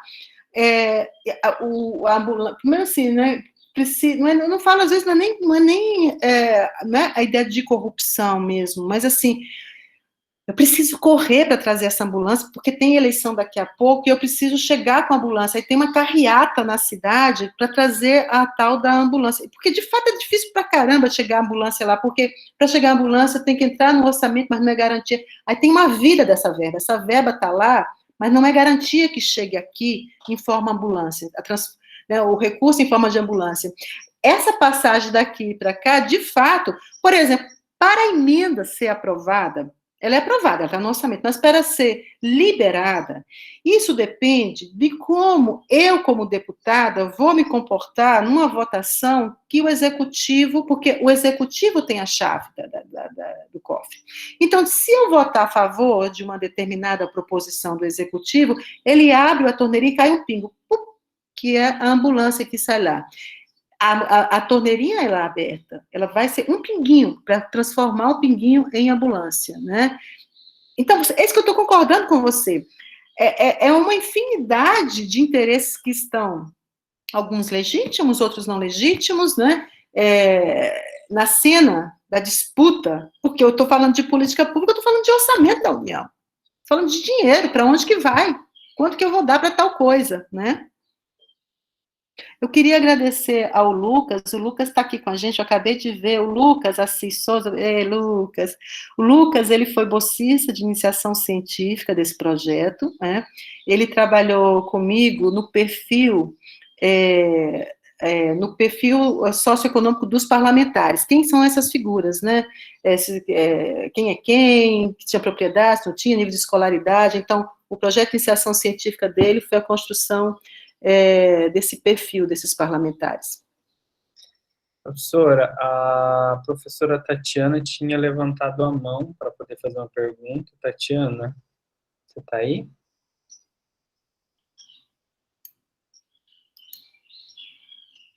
Acho que ela saiu.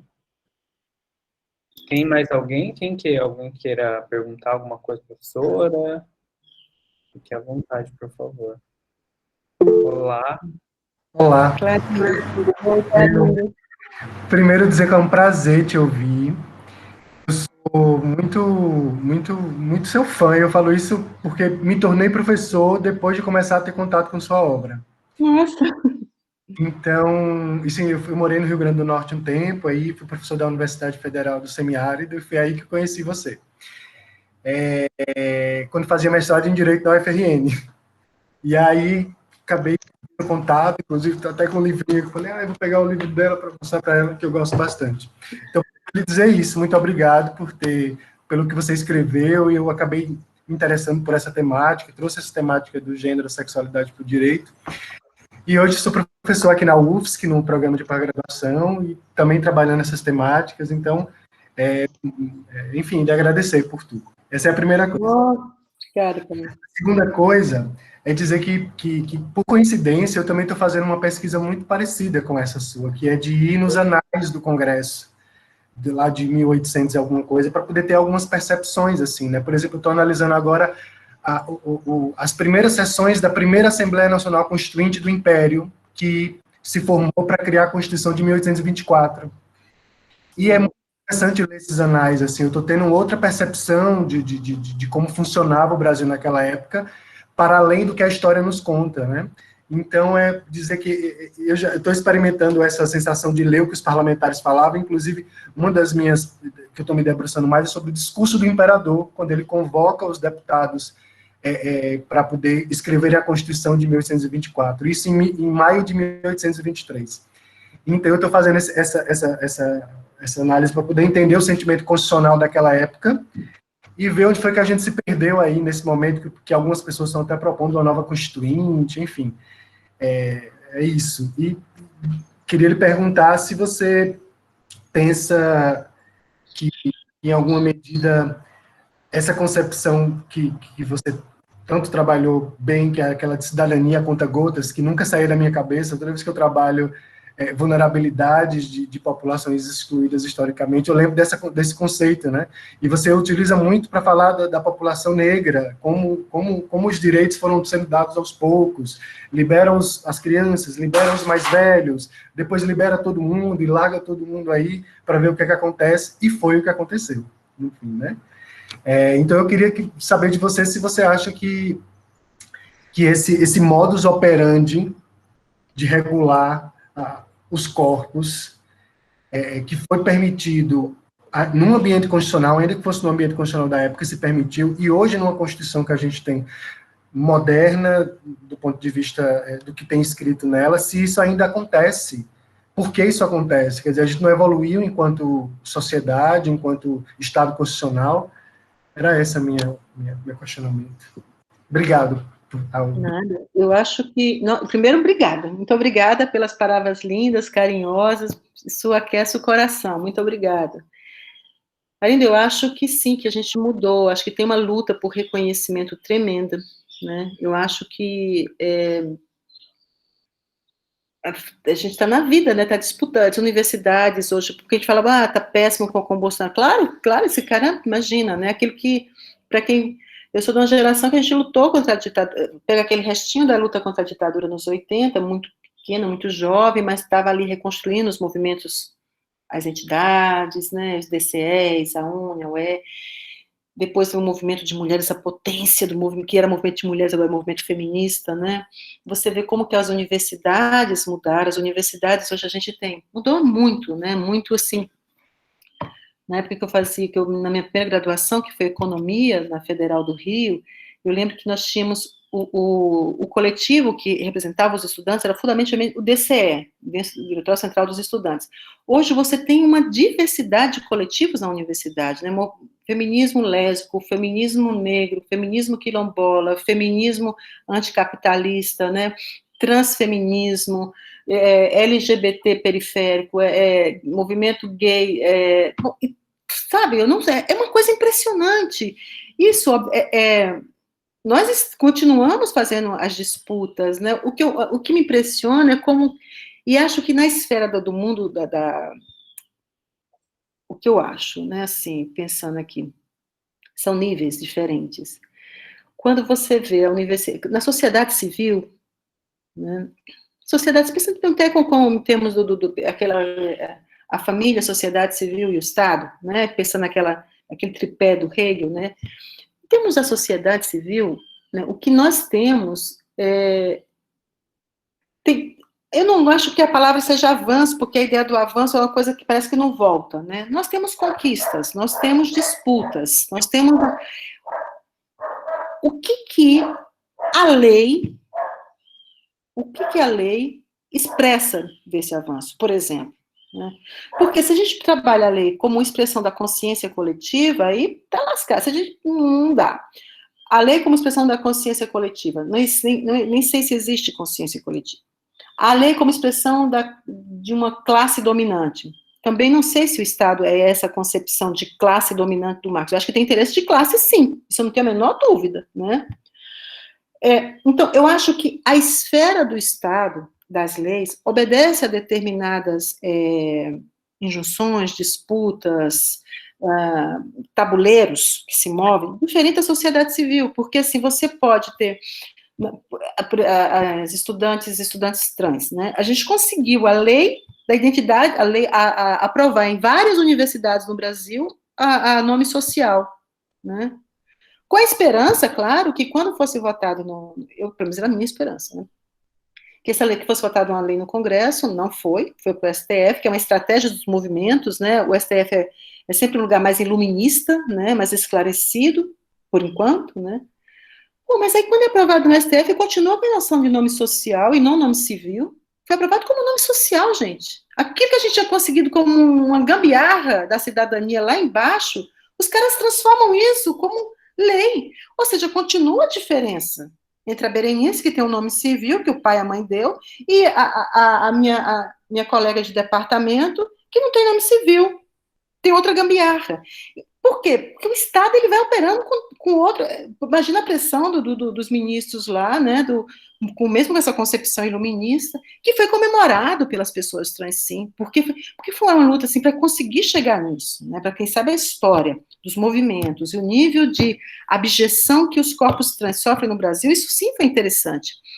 E como eu falo naquele artigo que você citou, eu estou falando contra a gambiarra, porque a gambiarra ela resolve sim. Ora, gambiarra, quando você não tem luz em casa, você vai lá, liga o fio do lado de lá, tu garante que pelo menos naquela noite você tenha comida em casa, não é verdade? Quem já fez gambiarra sabe disso, né? Agora, para uma vida, não dá, porque aí você viver na gambiarra é você viver no limite da morte ali, porque às vezes você não consegue, você precisa de um remédio, uma insulina que está na geladeira, e tem que ter refrigeração, porque senão a tua insulina estraga. E se você não tomar, você morre, né? Então, eu sei que eu estou abrindo mais, porque quando as pessoas perguntam, eu sou muito caótica, porque geralmente, assim, uma resposta mais organizada, não. Eu consigo abrir, né, muito mais. Mas você pode tudo. Ah, não posso, não.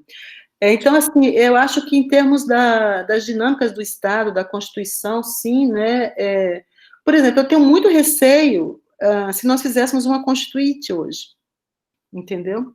Seria temerário, porque tem uma conjuntura internacional, uma conjuntura nacional, né, que é muito diferente da conjuntura da Constituinte que nós fizemos, que era chamada Constituição Cidadã. Que tem coisas, pô, a gente está se agarrando aquilo, né, como um náufrago, né? A gente pede, mesmo que tenha visão completamente crítica ao Estado, e eu tenho, né, a gente se apega àquilo assim, vamos defender isso. Pô, claro, porque aquilo ali é importante, a questão de você garantir direitos, né, positivados, te dá um resultado de lutas pelo reconhecimento, mesmo considerando os limites, que colocou na lei não é garantia de eternidade, de jeito nenhum, não é? Professora, professora Tatiana, por favor. Oi. Obrigado, Craig. Desculpa, obrigado. Tá? Professora Tatiana. Vocês me escutam? Sim. Sim? Professora, primeiramente, obrigada, né, pelas suas lições. Eu gosto muito da criminologia, e o último estudo que eu estou realizando é exatamente essa questão, tentar associar a necropolítica com dispositivos de poder e verificar e aí nesse sentido que eu queria verificar com a senhora alguma possibilidade. A gente sabe que o bom seria não discutirmos, né, pena privativa, não discutirmos sistema criminal. Mas, enfim, ele existe, né, e talvez aqui no Brasil o abolicionismo está muito longe, né? Talvez aí um dia, quem sabe. E tendo em vista, então, todo esse panorama, né, que a gente consegue configurar, e como a senhora bem delimitou, né, essa necropolítica para o negro, sobretudo utilizando-se do sistema criminal. Alguma medida, alguma política nesse sentido, a senhora visualiza, enfim, que a gente poderia adotar para tentar, não diria, eu acredito que eliminar não seria possível, mas quem sabe minimizar? Pois é, eu não sou uma estudiosa, né? Eu tenho como cidadã, como eu tenho os dados, por exemplo, eu tenho os dados, porque no campo da necropolítica, né? Da necropolítica, porque você analisa junto, o que eu proponho assim, pensar o Estado, pensar em termos, a política do Estado como necrobiopoder. Mas tem hora que é pura necropolítica mesmo, e tem hora que é pura biopolítica. Essa coisa se separa, tá? Então, assim, pensando na necropolítica, você pensa a coisa do auto de resistência, né, que é uma coisa que eu estudo um pouco, assim, tem alguns dados e tal, pensando em termos como se constrói a narrativa do auto de resistência, porque é uma narrativa, você tem que fazer uma história, você tem que contar uma história. O cara que executou uma pessoa, ele precisa de um roteiro, porque, aonde, como é que estava a arma, o corpo, né, então isso eu consigo conversar com você sobre, né. Para pensar em termos da alternativa, eu só sei que esse negócio não funciona, eu só sei que do jeito que tem encarceramento hoje, né, como que está o sistema prisional, o que eu chamo de reatualização do sistema negreiro, né, quem já foi numa prisão sabe que, inclusive o cheiro, você sabe que, eu estava lendo um desses textos sobre a questão da escravidão e tal, e muita gente em Londres dizia que não sabia dos navios negreiros, que não sabia que isso existia, né, ou nos portos de Lisboa, eu sabia, o cara fala assim, era impossível, simplesmente impossível não saber, porque uma hora antes do barco chegar, você sentiu o cheiro, tinha um cheiro, né? Porque as pessoas ficavam naquele lugar ali, presas umas às outras, sem poder sair, né? Às vezes uma em cima da outra, um do lado. Por isso que o nível de, que às vezes saía 400 pessoas de Benin, chegava no Rio de Janeiro, sei lá, metade, 200, 150, e iam sendo jogadas ao mar, né? Mas mesmo assim era muito lucrativo, né? Então, o cheiro, né? Então, assim, mas para voltar ao que você colocou, Tati, eu não consigo ter. O que eu sei é o seguinte: a primeira questão que eu acho, a centralidade que a propriedade privada tem, né? Então, assim, é muito difícil, porque mesmo quem não tem propriedade privada tem um celular e acha que é propriedade privada. Ela tem um bem. Cara, como é que alguém pode concordar que se você rouba um celular, você vai ser privado de liberdade? Como pode um negócio? Primeiro, isso é um susto. Você pensar é um susto, né? Como é possível que, então, nós tenhamos chegado, e mais, né? Quando você vê o bombardeio da produção desse novo, quase uma tipologia do Brasil contemporâneo, que é o homem de bem e o bandido, quando você vê o bandido e quando você vê o homem de bem, né, isso opera muito. O que é o bandido? Vai trabalhar. A categoria trabalho, produzindo moralidades de forma continuada. Então, eu acho que, como você também, eu não sei, mas eu acho que me parece que mais central é discutir, primeiro, o que é propriedade? Porque as prisões são feitas para encarcerar a pessoa por tráfico de drogas. Como é que alguém pode ficar preso sem nem... Porque estava traficando droga? Como é que é isso? Né? Esquecidos, a detenção indefinida, sem prazo para sair, porque muitos, inclusive, nem têm o devido processo legal. Né? Quando você vê essas rebeliões nos presídios, quando você pergunta o que os caras querem, ora, os caras estão demandando Estado de Direito Democrático, eles estão querendo o quê? Eles querem o processo. Eles querem, pô, eu quero pagar o que eu devo, sabe? Estou dizendo que tá, se eu roubei o celular, monta aí um juízo, né?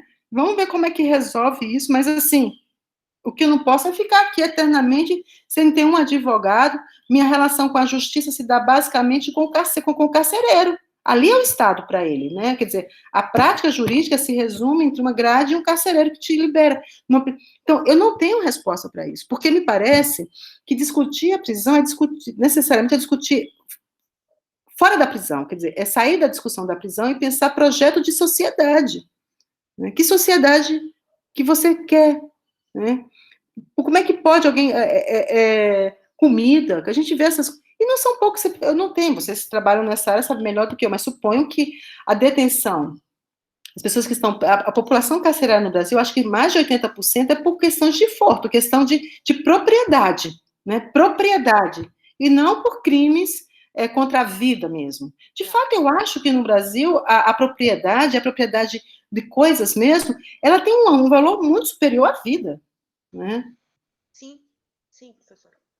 A metade da população hoje é furto, né? Seguido roubo e agora o tráfico, né? Que lidera também os crimes. Obrigado, Tatiana. Saudades do tempo que a gente não se vê, né? Verdade, a última vez foi lá em Balsas. Professora, nós estamos chegando perto do horário, mas tem duas pessoas que querem fazer pergunta. Tudo bem para a professora? Só mais duas perguntas. Posso ficar mais, porque eu tenho que preparar uma fala para amanhã ainda, mas eu posso ficar mais uns 5 minutinhos, sim. Tá.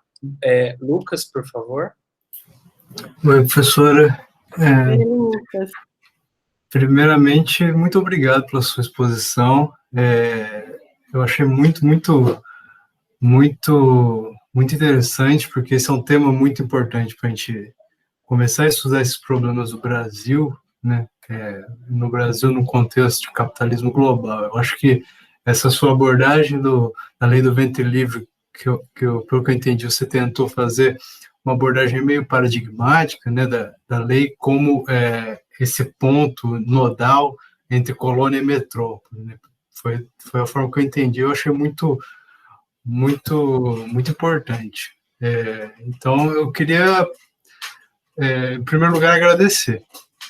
Eu estou estudando atualmente a brasilianização, né, o problema do Brasil no contexto global do capitalismo, e como que isso é abordado nas teorias tanto europeias quanto brasileiras, né? A gente percebe que esse problema colônia e metrópole não é uma coisa que já é um problema teórico desde o século XIX, né? A gente percebe lá em Silvio Romero e outros autores do século XIX que essa contradição aparece como um problema difícil de ser resolvido, né? E essa harmonização dos antagonismos, né, como você trouxe com o Gilberto Freire, nessa harmonização higienista, né, todas as ideologias das diferenças, né, é uma coisa que aparece tanto do lado dos conservadores, né, do Freire, quanto do lado dos modernistas, né, uma coisa que se esparrama por toda a teoria, né. Então, é importante a gente tentar ver como que isso nasce, como que isso se dá no contexto um pouco mais global, um pouco mais genérico, né? Por isso que eu acho que é muito importante isso que você trouxe. Eu tenho não é bem uma pergunta, mas um comentário sobre o seu último slide, né? Você trouxe ali um slide chamado "O Tempo Acabará com a Escravidão". Eu achei isso muito legal, porque, na verdade, eu pensei que você ia abordar o problema a partir dessa frase de uma outra forma, né? Por que eu falo isso? Tem um autor marxista que aborda o problema do nazismo a partir das suas leituras do capitalismo, né? A leitura de que o nazismo, na verdade, seria meio que um sintoma, meio que uma consequência da abstração, de toda a abstração que aconteceu no século XIX, do valor. Isso acabou decaindo, né, no começo do século XX, na primeira metade do século XX, em uma obsessiva consubstanciação desse valor em certas pessoas e na aniquilação dessas pessoas. Então, o nazismo seria uma consequência, uma tentativa de matar o valor, uma tentativa um pouco obsessiva de matar o valor. E me parece que no Brasil a gente tem o caso, só que olhado na frente do espelho, né? É o caso inverso, né? Porque a consubstanciação do valor já acontece de maneira constitutiva no Brasil, né? No escravo, na figura do escravo, mas em especial na figura da mulher negra, né? Que no sentido de que a reprodução do capital ela se dá de forma consubstanciada na mulher, né? Isso é uma coisa muito curiosa. Então, quando você diz no final que o tempo acabará com a escravidão, nesse sentido de que o tempo ia matar os escravos que restavam, me parece que tem um outro sentido que essa frase possui, e que é um outro sentido que, de uma certa forma, ele vai remeter, vai talvez resgatar um pouco dessa contradição inerente entre metrópole e colônia, que é o sentido de que o tempo, esse sentido que a senhora trouxe é um sentido um pouco mais negativo, no sentido de que a morte vai acabar com os escravos, e esse sentido negativo do tempo. E me parece que tem um sentido um pouco mais positivo, talvez, um sentido de imposição do tempo, que é o de que o tempo, na forma que ele nasce no século XIX, né, na forma que o tempo aparece como o tempo do capitalismo, como o tempo da importância das transações, como a história como temporalização. Talvez a gente possa entender essa frase no sentido de que esse tempo, né, essa imposição do tempo, essa imposição capitalista e historicista do tempo, ela vai acabar com a escravidão, só que vai acabar com a escravidão transformando a escravidão em uma outra coisa, né? Não no sentido, obviamente, não no sentido de que vai acabar com os antagonismos, mas no sentido de que vai deslocar esses antagonismos para um contexto global, que é aquilo que aquela época demandava e aquilo que acabou, a partir do que acabou emergindo tantas brigas, como a senhora trouxe, tantas brigas no parlamento, né? Brigas entre escravistas e a vanguarda da modernização, que não é, né, menos perigosa que os primeiros, né? Bom, na verdade era só esse comentário que eu tinha para fazer mesmo. Tá. Agradecer de novo, eu gostei muito da sua exposição, e é isso. Muito obrigado. Tá bom, Lucas, muito obrigada. Não, não tenho nada, eu acho que sim, pode ser a ideia do trabalho do tempo, o tempo trabalhando e produzindo suas contradições, né? Embora eu não goste muito dessa pegada hegeliana, né? Da ideia do trabalhar a contradição, produzir sínteses. Eu acho que nunca tem síntese, a ideia da síntese é bem complicada para mim, assim, né? Mas a ideia da contradição, o movimento, me parece bastante interessante. Mas ali não, eu acho que ali a ideia do tempo operando a favor da eliminação de uma população humana que a gente não quer. A gente não quer que ela componha esse Estado-nação. Porque eu vou articular essa ideia do fim dessa população com as imagens que são produzidas de forma rizomáticas, espalhadas, e sai brotando assim, as imagens que se produzem da família escrava, da criança escrava, da mulher escrava, da mulher escravizada, da criança escravizada, né? Essas imagens, elas estão brotando assim, é impossível pensar, e foi exatamente, na verdade, a gente está com nós temos o privilégio de estarmos fazendo uma análise histórica, assim, eles falaram isso, o que foi que aconteceu? O que aconteceu foi aquilo que você começou, quando você começou, foram jogadas, né? Essas pessoas, elas foram deixadas, então, como é que você faz, então? Bom, não dá para matar, né? Bom, então a gente faz o seguinte, faz a política do fazer morrer. Eu não mato, mas a ausência das condições objetivas da vida possível, de tornar a vida possível, né? Condições materiais, abrigo, comida, emprego, vai continuar matando. Então, assim, não tem problema, isso ela vai desaparecer, né? Então, acho que nesse contexto realmente era pensado como o que eu vou chamar de uma política lenta e gradual, né? De extermínio dessa população, né? Porque quando a gente pensa em genocídio, a gente muitas vezes vai pensar algumas imagens do tipo de populações, massacres, né? Quando você tem, o que eu estou pensando, assim, você tem um longo processo, o que acontece hoje com a população negra e com as populações que são consideradas abjetas, como eu comecei minha fala, né, travestis, transexuais, quilombolas, indígenas, pega a população indígena no Brasil, do início agora, como é que né, população negra, você vê claramente que tem intencionalmente uma política de negar a entrada nesse lugar maravilhoso, chamado Estado-nação, e pertencimento à ideia de cidadania, né? Então, sim, eu acho que talvez seja essa política lenta e gradual de extermínio, né? Então, eu concordo que existe a possibilidade do tempo, sim, ela vai acabar, que ótimo, pelas contradições internas, a figura do escravo, né, a figura, vai ser ressignificada em trabalhador, né, com direitos, mas que na verdade era uma aposta, quando você pensa a concepção de história na pegada evolucionista, pensava um pouco isso, né, de pensar em termos de níveis da civilização, da humanidade, né, uma contradição, gerando outra, negando o seu contrário, se afirmando, gerando, né, é isso.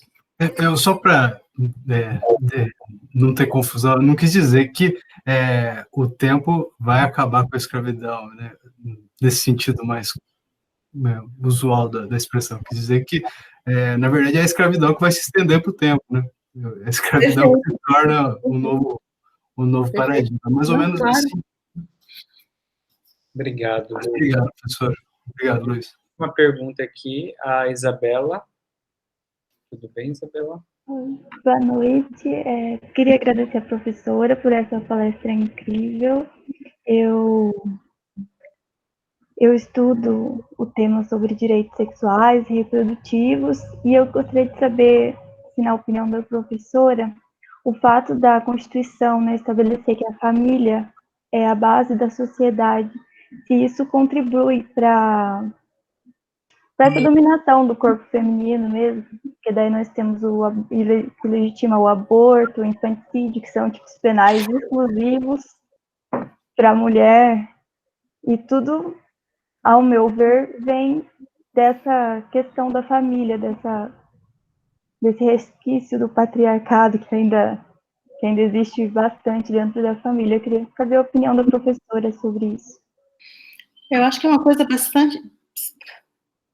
porque se pensarmos, né, o que é a família? Bom, você tem uma ressignificação da família mesmo, né? A família era, pensando em termos de, estou trabalhando nisso agora, esse texto que eu estou escrevendo, que eu vou falar amanhã, é um pouco pensando, quando você nomeia estupro, a nomeação do estupro já é resultado, esse ato performativo da fala, fulana foi estuprada, já é um resultado de uma construção diferente do âmbito de uma família que é impossível você pensar que, minha discussão é um pouco em torno do estupro na esfera íntima, né, estupros conjugais.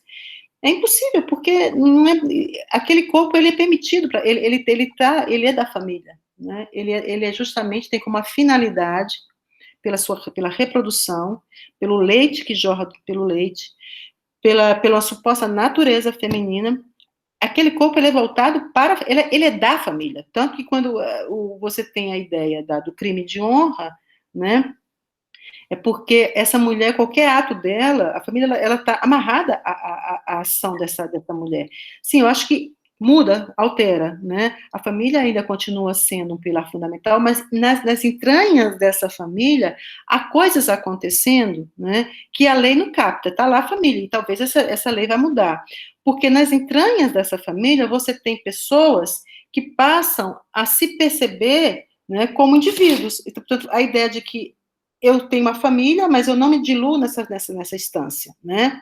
E o homem também, quer dizer, a constituição de subjetividades que se pensam como deslocadas desse lugar. Então, assim, se perceber a violência como violência portanto, nomear um ato de acesso ao meu corpo como estupro, está me dizendo de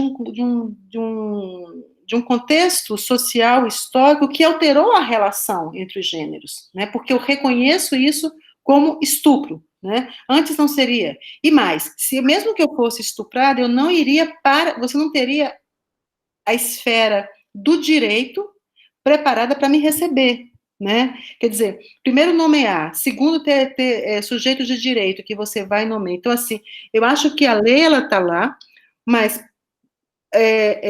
a ideia da família, né? E que família também, porque também nós temos uma disputa em torno desse bem sagrado aí, que é a família, né?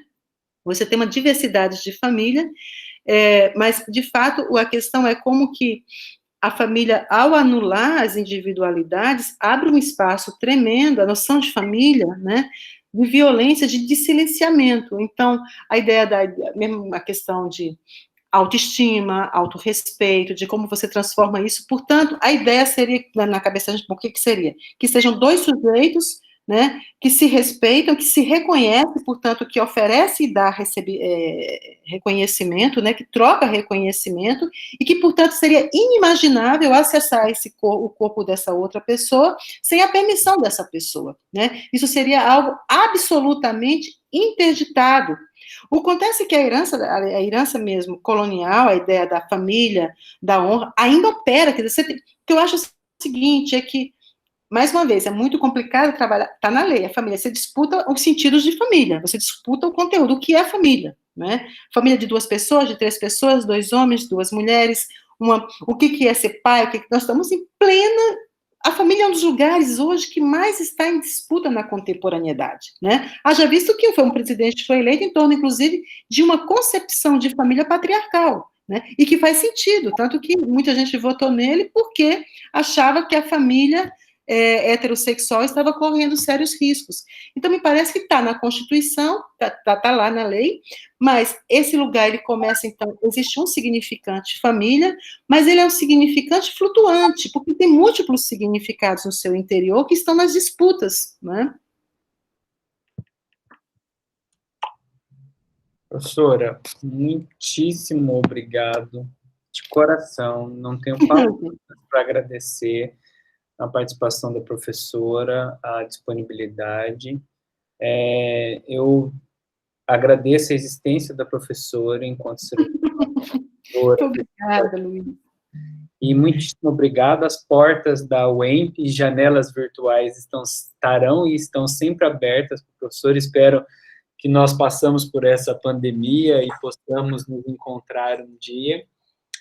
Como também na fala do colega, eu tive um primeiro contato com o nome da professora no livro, naquele pequeno livro de passo a passo sobre transexualidade. Foi a primeira leitura que eu fiz da professora, depois eu peguei as outras obras. É uma das pesquisadoras que influencia a minha pesquisa e a minha didática e diálogos entre sexualidade, história e direito. Muitíssimo obrigado. Foi uma... Muito obrigada. Vocês dão muito carinho, essas palavras doces, maravilhosas. Muito obrigada, e vamos ver se a gente encontra pessoalmente para trocar esses abraços, né, que tá todo mundo desejando tanto, né? Tá certo? Beijo, tudo de bom. Fiquem bem, fiquem em casa, se puderem. Tchau. Tchau, tchau. Tchau.